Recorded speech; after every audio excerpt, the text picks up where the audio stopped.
Okay, is there actually a perfect wine? This is Jay Stager from Cold Country Winery.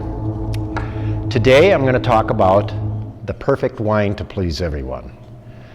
Well, there is no perfect wine to please everyone, but I can give you some hints about what's going to please more people than not. First off, I'll give you some national statistics and some international statistics, which might help a little bit. Cabernet Sauvignon. It's the #1 selling wine in the United States. We do have two of those. We have one from California and one from Red Mountain. The California is reasonably priced. It's medium bodied and it's very tasty. That will please a lot of people. However, it is a dry wine. Some people refuse to drink dry wines. It's got another thing going against it, and that is it's a red wine, and there's a significant portion of people who get headaches from red wine. And they think it's from the sulfites, but actually there's about 5 different things that can give you those headaches. In any event, the next wine I'll talk about real quick is Chardonnay. Chardonnay is not the #1 selling wine in the United States, but it is the #1 selling grape for different wines in the world.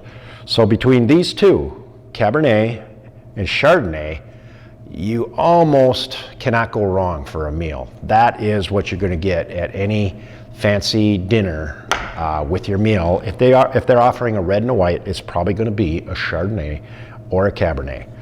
So now, with that all being said, if you're in Wisconsin, Wisconsin has not been a big wine drinking state until recently, and despite that, Wisconsinites are actually developing really fast, and we're selling way more. We're selling 5 times more dry wines now than we were even 7 years ago.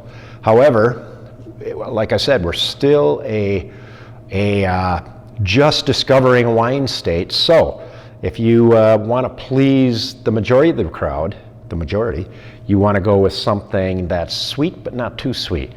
A wine like our Red Sunset is a semi-sweet, semi-dry blend. And blends, by the way, go over really well for crowd pleasers as well. This is not too sweet for most people, but it's sweet enough for the sweet wine lovers. And Summer Mornings, same thing.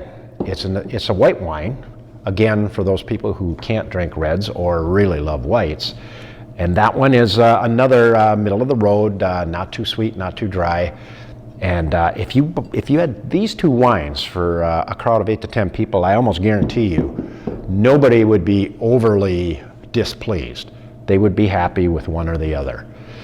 Now comes to the point where if you're just going to bring one wine, if you're going to go to a dinner, say you and your significant other are going to go to dinner and you want to bring one bottle of wine, then in the United States, probably Cabernet Sauvignon.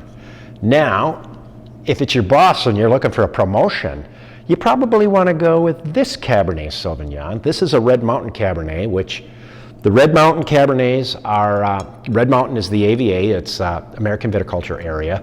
It's in Washington, and basically it's the Napa Valley of Washington. These wines are extremely complex. They're very, very good, and for the price, they're amazing value compared to Napa Valley cabs. If you want to please somebody that likes cabs, this is the one to buy. It's a little more expensive, but not terribly so. We here charge $27 a bottle, and this bottle of wine, a comparable bottle of wine in California will go for $40 to $60. A comparable bottle of wine in the Bordeaux region will go for $300 or $400. And I'm not kidding you. Bordeaux's are very, very, very overpriced. And you can quote me on that. French wines, yes, they're good, and they have a lot of credibility, but people just pay way too much money for them.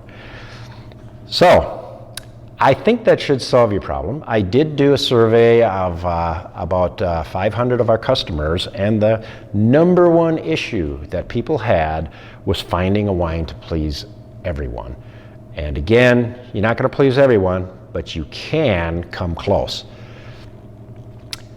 Jay Stager, Cold Country Vines and Wines. I'll see you next time.